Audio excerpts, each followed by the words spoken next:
بسم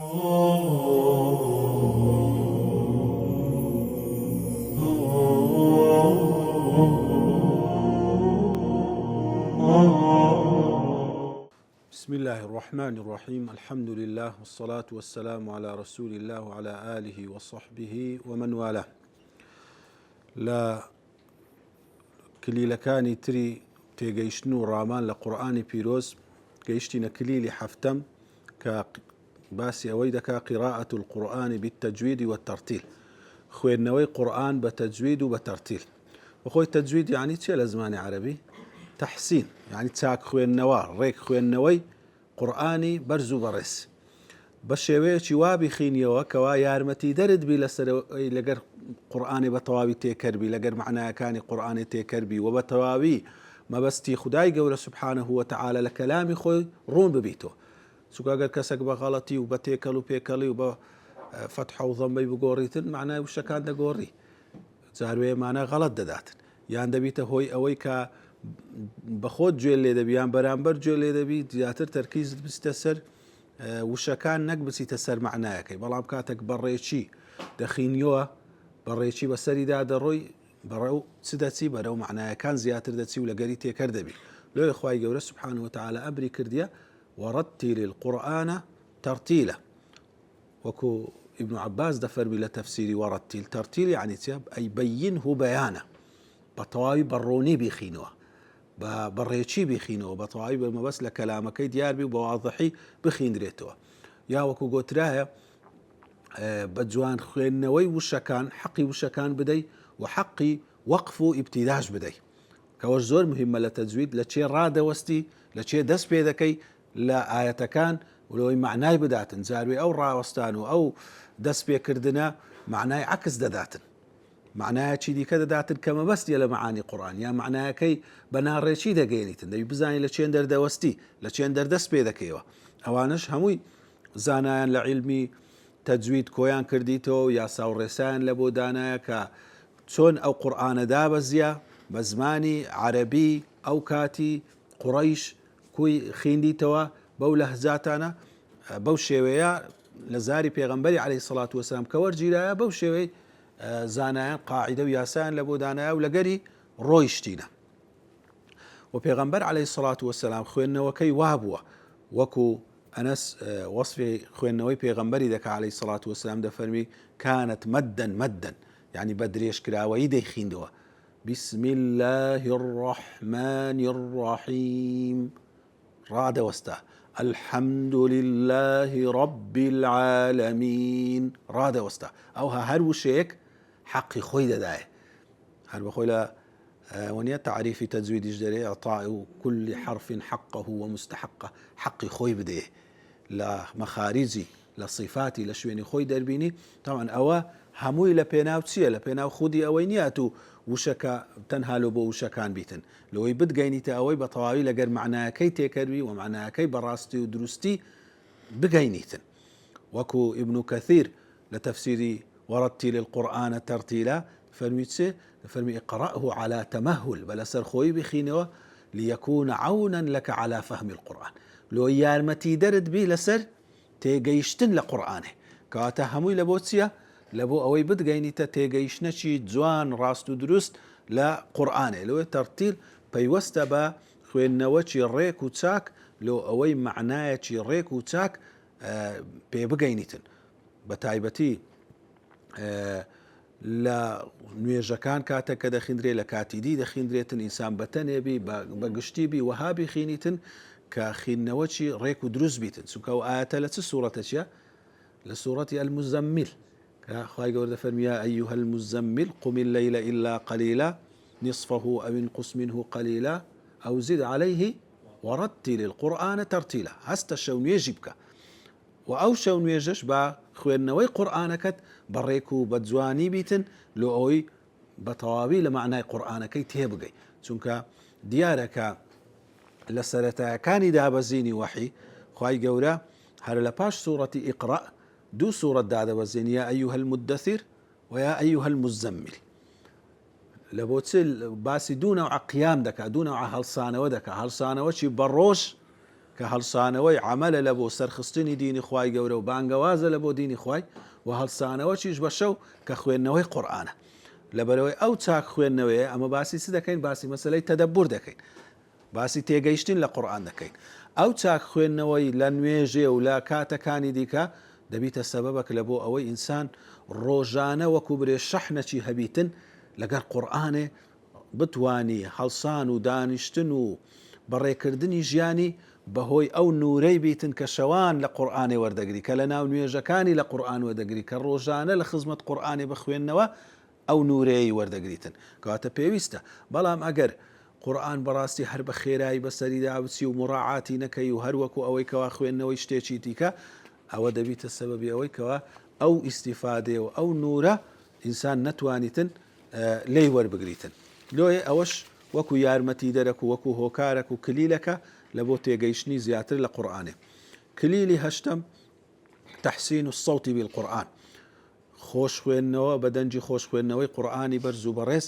سەبەبەکە لەوەی ئینسان زیاتر لە معنایەکانی نزیک بیتەوە و زیاتر دڵی پێ ئاودێر بیتن. دیارە دەنجی خۆش زیاتر کاریگەری لەسەر دڵ و دەروون بەجێ دەهێریتن. لۆیە پێغەمبەر عەلەیهی سڵات وسەلام هانی داینە لەسەر خوێندنەوەی قورئان بە دەنگێکی خۆش و بەڕێچی. فەرمی لە حەدیثی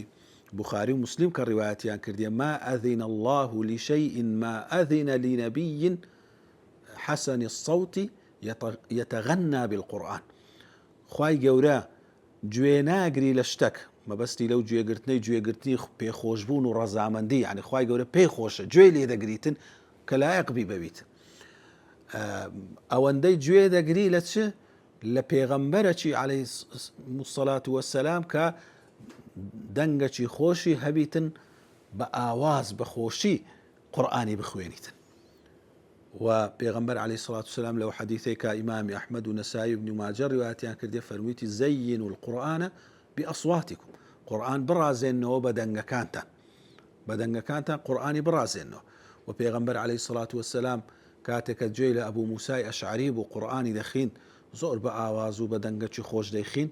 فەرمووی: لەقەد ئوتیە میزمارا من مەزامیری ئالی داود، وەکو برێ دەنگێک ئاوازێک لە ئاوازەکانی ئالی داودی پێبەخشرایەکە داود عەلەیهی السەلام بە دەنگێکی زۆر خۆش زەبوری دەخوینەوە بەرد و شاخ لەگەری دەیگۆتەوە. کەواتە ئەوەش سەبەبەکە لە بۆ ئەوەی ئینسان زیاتر لەگەر قورئانێ و لەگەر مانایەکانی تێکەڵبی و زیاتر لەگەر قورئانێ بژێتن و زیاتر پێی کاریگەربی کە بە دەنگ و ئاوازەکی خۆش بخیندرێتن. لۆ ئینسان دەبی هەوڵ بداتن بزانێت چه قاریئەک زیاتر کاریگەری لەسەر هەیە وەکو تێکەڵبوون لەگەر معنایەکەی، لەو قاریئەی گوێ بگرێیان لە پشت ئەو کەسەی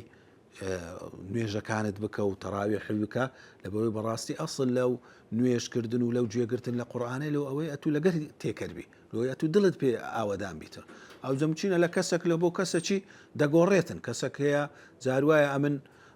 ئەوەم کردیە مەسەلەن تەراویحم لە پشتی یەکێکی کردیە دوو ئیمام نوێژیان کردی، یەکە گوتی وەڵاهی ئەو دەنگە ئەمن زۆر ئەوم پێخۆشە و لەگەری تێکەڵبوویمە، ئەویت کە گوتی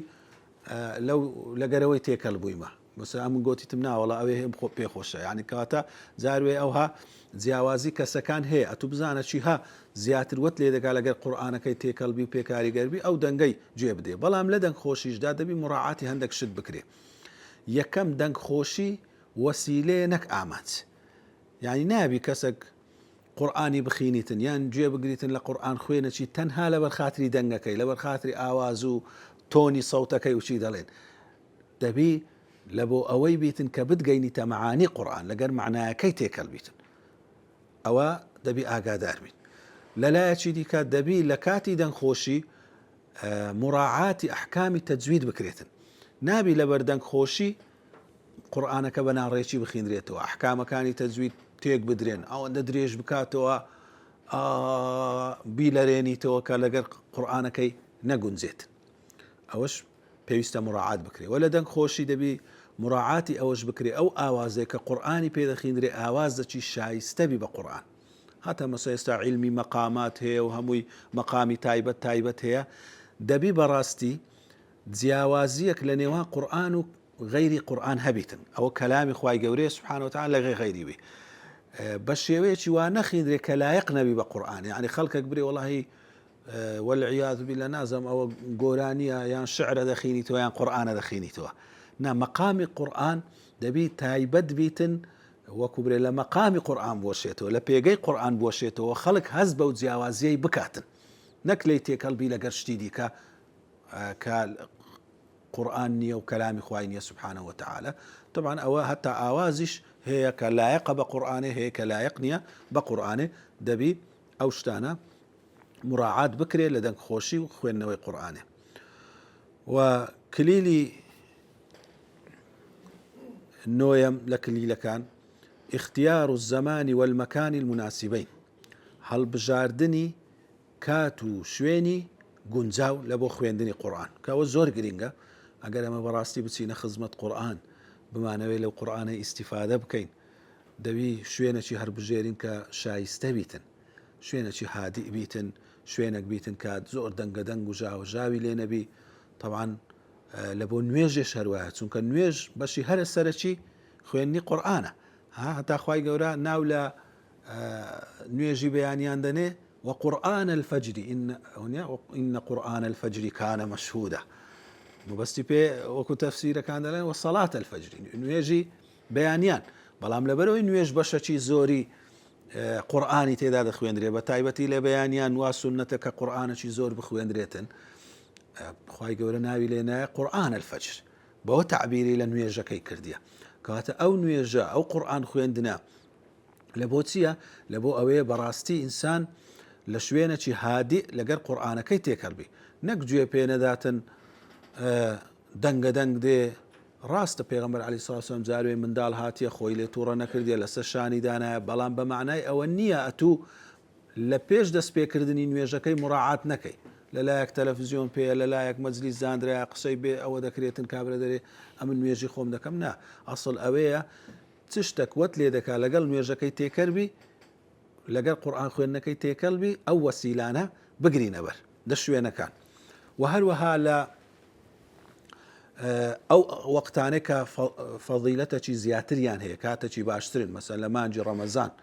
پێغەمبەر عەلەیهی سڵاتو وەسەلام ڕەمەزانان زۆر زیاتر قورئانی دەخین، لەگەر جوبریل مراجعەی دەکردەوە، یعنی جوبریل دەهات گوێی لە قورئانی پێغەمبەری دەگرت عەلەیهی سڵاتو وەسەلام، هەموو مانجی ڕەمەزانێ چەندی دەخیندەوە، چەندی لە بۆ دابەزی بوو، ئەوەندەی لە بۆ دەخیندەوە. ئاخر ساڵی 2 جاران مراجعەی هەمووی قورئانی کردەوە لە خزمەت جوبریلی.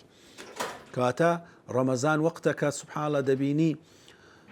ئەوەندە تام و لەززەت و تێکەڵبوونەی لە ڕەمەزانێ دەبی لە کاتی دی نابی، ئەوەندە مەسەلەن لە ڕۆژ و شەو لەو کاتانێک کە بەیانی زووە وەختێکی هادیئە، ئەوەندە تام و لەززەتی لە قورئان خوێندنێ دەکەی لە کاتی دی ناکرێ. هەتا ئێواران، چونکە ذکر خوای گەورە لە قورئانی ئەمەی ڕێنمایی کردیە لە چ کاتێک بکرێ بکڕەتەن و ئەسیلە، بەیانیان و ئێواران. گەورەترین ذکریش قورئانە، لۆی ئەوانیش وەختی باشترن لە وەختەکانی دیرەوە ئینسان لە خزمەت قورئانێ دابی، زیاتر لەگەر قورئانێ بژێت و بخینیت و تێکەڵبی. وەشەوان کاتێک کە خوای گەورە فەرمووی یا ئەیوهە المزەمل وانیا قم الليل إلا قليلا نصفه أو انقص منه قليلا أو زد عليه ورتل القرآن ترتيلا إنا سنلقي عليك قولا ثقيلا إن ناشئة الليل هي أشد وطئا وأقوى مقيلا. طبعا لەسەر پێغەمبەری عەلەیهی سڵاتو وەسەلام شەو نوێژ هەواجب بوو، اینجا فەرمووی نیوەی شەوێ یان تۆزێک زیاتر یان تۆزێک کەمتر تا سێیەکی شەوێ و تا 2 لەسەر 3 شەوێ ئەوەندە شەو نوێژ بکەن. لۆ لەبەرەوەی هەڵسانەوەی شەوێ ئەشەد وەطئا، وەطئ یعنی چییە؟ وەطئ یعنی موافقە، یعنی زمان و دڵ زیاتر موافقی یەکدینە لە شەوێ. ئیمامی مالک کتێبەکی نووسیە پێی دەگوترێ موەطئ، لۆ پێی دەگوترێ موەطئ لەبەرەوەی پیشانی عولەمایانی دایە، عولەمایەکان موافق بووینە لەسەر ئەو کتێبەی کە ئەو حەدیثانەی بە سەنەد تێدا دانایە. کەواتە ئەشەد موافقة بین القلب واللیسان، زیاتر موافقە هەیە لە شەوان، لە خوێندنی شەوان لە مابەینی زمان و دڵ. زۆر مشکلەیەکە ئەمە قورئانێکی زۆر بخینین، ختمەکی زۆر بکەین، زمان لەلایەکی بخینی، دڵیش لەلایەکی دیکە بیتن. ئەو وەسائیلانە ئەو ڕێکارانە هەمووی لە بۆ چییە؟ لە بۆ ئەوەی زمان لەگەر دڵی پێکەوە بیتن دڵیش لەگەری بڕواتن کاتە ئەوانە هەمووی چ شوێن بیتن چ کات بیتن ئەو کاتە بە فەضیلانە پێویستە مراعات بکرێتن لە بۆ ئینسان زیاتر لەگەر قورئانێ تێکەڵ ببیتن زیاتر لەگەڵی بژێتن و ئیستیفادەی لێ بکاتن. وەکلیلی دێم لە کلیلەکان مراعات و ئادابی قراءەتی القورئان، یعنی خوێندنی قورئان خوێندنی ئەو کەلامەی وچی هیچ کەلامەکی دیکە نییە چونکە ئەوە کەلام اللهە سبحانه وتعالى لۆیە دەبی خوێندنەوەی ئەو کتابەی لەگەر هەموو کتابەکی دیکە جیاواز بی بەسەر زارداهاتنی لەگەر هەمووی جیاواز بی هەر ئەو جیاوازێ بەخۆی هەستەکرد لۆ دروست دەکە چونکە تەدەبور لە قورئانێ مەراتیبی هەیە چەندێن وەکو برێ مەرتەبەی هەیە زانایان دەفەرمون ئەدنا مەرتەبەی تەدەبوری ئەوەیە ئەگەر هیچ لە معنای قورئانش حاڵی نەبی بەس بە حب و خۆشەویستی و بە تەعظیمەوە بێ خزمەت قورئانێ بێخینی ئەو ئەدنا مەرتەبەی تەدەبورە دەبی هەموو کەس هەیبی یعنی نەفەری وا هەیە هیچ خوێندەواریەکی نییە لە عەرەبی هیچ ئەوەندەی فێرە قورئان بووە قورئانی دەخینیتەوە بەڵام ئەوەندە بەڕێزەوە ئەوەندە بە تەعظیم و بە خۆشەویستیەوە دێ ئەو قورئانەی دەکاتەوە و دەیخینیتەوە و دەری کەلامی خوایە دەخینەوە لە معناشی تێناگە مومچینە لای خوای گەورە ئەجر و پاداشتی زۆر زیاتر بی لە کەسێکی لە هەموو معنای قورئانی تێدەگا بەس بەو خۆشەویستی و بەو تەعظیمەوە ناستە خزمەتی قورئانی ئەوە تەدەبوری زیاتر لە بۆ نووسرایە لەو کەسێکەوە مومچینە لە ڕووی تەفسیرەوە زۆر لە تەفسیرەکەی بزانیتن بەس بە دڵەوە ناچیتە خزمەتی بەو شەوق و زەوق و تەعظیمەوە ناچیتە خزمەتی قورئانی لۆیە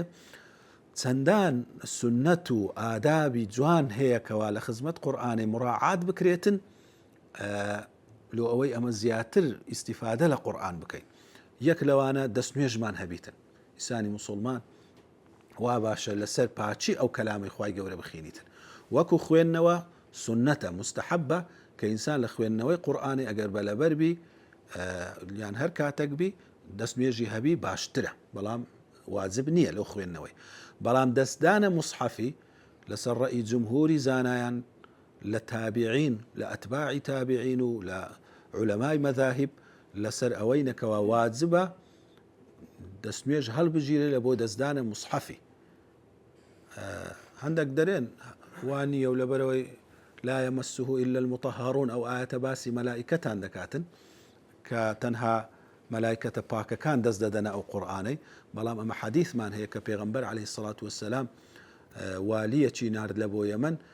فرمي لا تمس القرآن إلا وأنت طاهر دسمد قرآن إلا أتو باك نبي أو واضحة كليرة بس دي دزدان بولا مصحفي أو الرأي تندان أصحابي بيغمبر عليه الصلاة والسلام وأتباع تابعين كان لو إنسان أجا زور ناتار نبي جار ناتاري تسيا مصحف لشوينة نالايقة أتو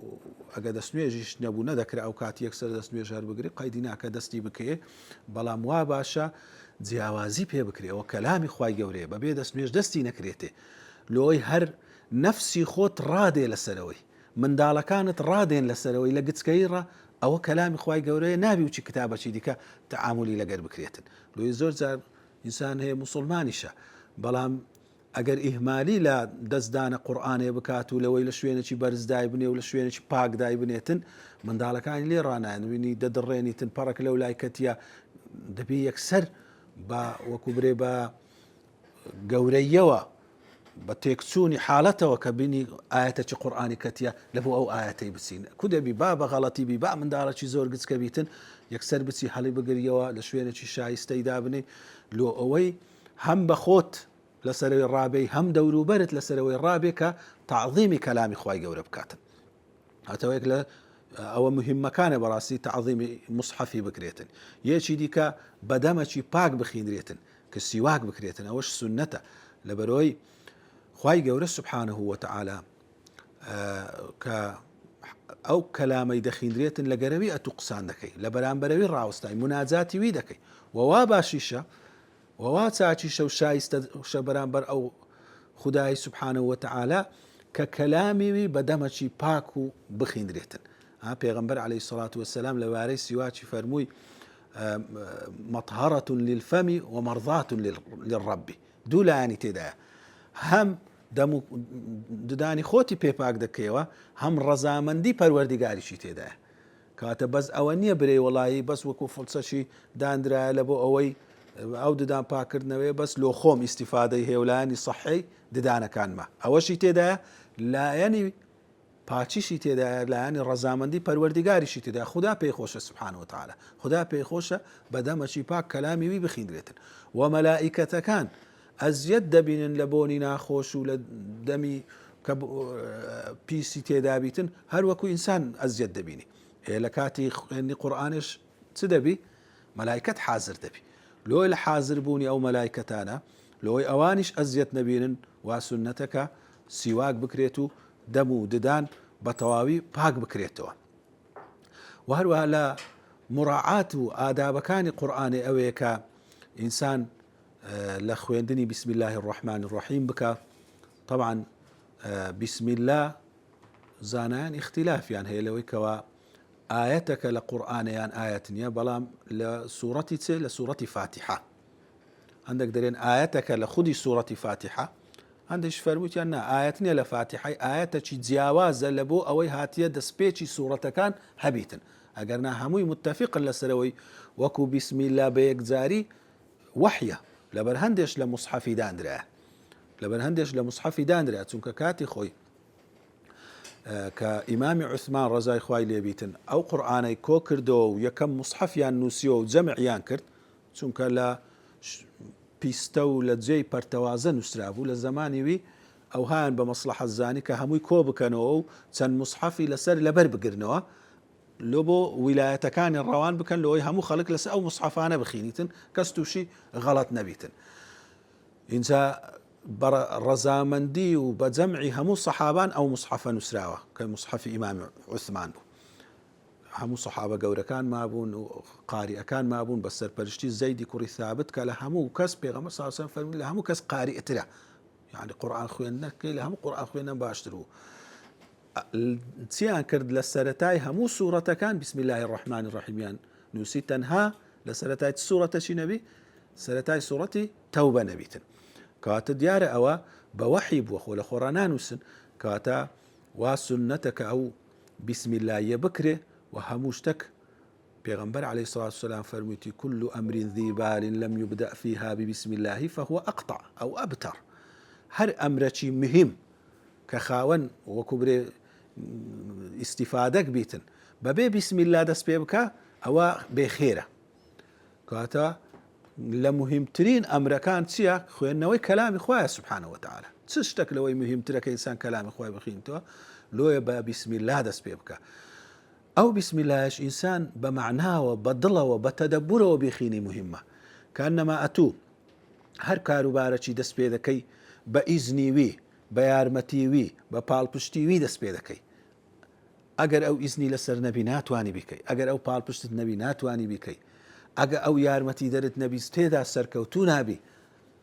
هەتا ئەو قورئان خوێندنەش جاری وایە سبحان الله چەند ئاەتێک لە قورئانی دەخینیەوە دەبینی دڵت پێ دەفڕیتن ئەوەندە لەگەر دڵت تێکەڵ دەبی ئەوەندە دڵت پێ ئاو دەخواتەوە هەندە جاری دیش بە سوورەت بەسەریدا دەڕۆی ناتانی لەگەری تێکردبی لۆ ئەوە پەیوەستە بە شتێک کە پێی دەرێن ئیستعدادی لەطائف یعنی نەفسی ئینسانی جاروێ مستعیددا جاروێ مستعید نییە ئەوجە بەجێرەی تێکەڵبوونی لەگەر دنیا لە گوناح و تاوان لە شتەکان ئەو لەطائفە نەفسیانە جاروایە دوورن بە خوێندنەوەی چەندان جزئی ئەوجە بەرە بەو ڕاضەیەی لە تائیفەکانت دێتەوە سەرخۆ بە تەوبە و بە ئیستیغفارێکی زۆر ئەو لە تائیفە دێتەوە سەرخۆ لۆ ڕەمەزانان هەندە بە ئاسانی ئینسان تام و لەزەت لە عیبادەتی دەکا و بە ئاسانی دەتوانی بیکا و قورئانێکی زۆر تێدا دەخینی لەبەرەوەی لە جەوی بە ڕۆژی بوونێ ئەتو دوور کەتیەوە لە هەندێک گوناحان وە لەناو ئەو فەرزەشدای لە تائیفەکانت زۆر مستعیدترن لەو وەختی ئەو لە تائیفە نەفسیانە نەفست زۆر مهەیەتر و ئامادەترە لۆی ئەوها لەگەر قورئانێ تێکەڕبی بەڵام لە غەیری وی بەو شێوەیەی نییە لۆی بەڕاستی بسم الله کردن لە هەموو کاروبارەکان زۆر مهمە وەکو ئەوەیە کە کو تەشبیه نەبی کەسێک لە مەملەکەتێکی بسوڕێتەوە بە ڤیزە و بە پاڵپشتی یەکەچی ئەتوو بەتەنەی ئەگەر پاڵپشتی ئەو پاشایە و ئەو دەوڵەتت لە پشت نەبیتن هەرچت لێ بکەن سزنت بکەن پارەت لێ ببەن هەرچ لێ بکەن ئەتوو بەتەنە هیچ پێ ناکرێ بەڵام کاتێک کە هەویەکی دەردەینی ئەو هەویە نیشانەی ئەوەیە دەوڵەتێک لە پشتە مەلیکێک لە پشتە تەشبیه نەبی ولله المثل الأعلى کاتێکە تو بەناوی خوای گەورە دەست بە هەر شتێکی دەکەی خواردنەشی دەخۆی هەر شتێکی دەکەی کە ئەنەما دەرێ ئەمن بەناوی ئەو مەلیک المولکەی کە صاحبی هەموو شتیە ئەو شتەی دەکەم کەواتە لە هیچ شتێکی دیکە لە مەخلوقاتی ناترسێم چونکە ئەمن پشت و پشتیوانم خالقە سبحانه وتعالى وهروها أعوذ بالله من الشيطان الرجيم كردن كاوش خواي قوله سبحانه وتعالى دفن فإذا قرأت القرآن فاستعذ بالله من الشيطان الرجيم كاتك قرآن تخوين دوا خود بنابقر للشيطان تسونك الشيطان دائما وسوسة خيالات خراب لهم يشتي إنساني ديني لا قرآن خويني لا عبادة كان ها قالبي قران دكا قرز دبي جار ويا مثلا لبو شتي عبادات وكبري حسب التنجيشي دكاتن أوا سرتايكانيتي لبروي نفس واستعداد نفسي كان كباس ما كربره أويدين ريق ببنوه تساق ببنوه شيطان بينا خوشه وكبري نوع برقرية شي دكاتن أوزا خيالاتي دين يشتي دينيتن لو إنسان يكمين زار خوي بنا بدا بخداي سبحانه وتعالى للشيطاني وأوش هم كقرآن باز دكاتن دفرمي فإذا قرأت القرآن ما بستي بي أويك كاتك ويستد برو القرآن خوين دن بتسي لبرو رأيك هب وقوتيتنا أو دريت لنا قرآن نا ما بس بي كاتك ويستد برو القرآن بسي أو أعوذ بالله من الشيطان الرجيم كا وكل الصحابة والتابعين روايات كرايك أو صيغيان قوتي أعوذ بالله السميع العليم من الشيطان الرجيم أو صيغيش هرهبوة كإنسان خوي بنابدا لشيطاني كاتو آدابان وآدابي ديكا مراعاة كردن زور جرينجا لبوي إنسان براستي استفادة لقرآن بكا ضلي بي أو بدري وتواوي لي تيبقاتن وهوش زانيان كتابيان لبارا نوسيا وكو إمام نووي التبيان في آداب حملة القرآن كتاب شيزو وكبري بتسوكا وكو قبارة بلام الريسا وياسا وهندك بابتي زور خوش و بيويستي تيدا لبو أو كسيكا وتعامل لقى القرآن دكا وتسون بخوين دريتو سنة آدابكاني سنا بدريجي لويندر باس كرايا وصلى الله على نبينا محمد وعلى آله وصحبه وسلم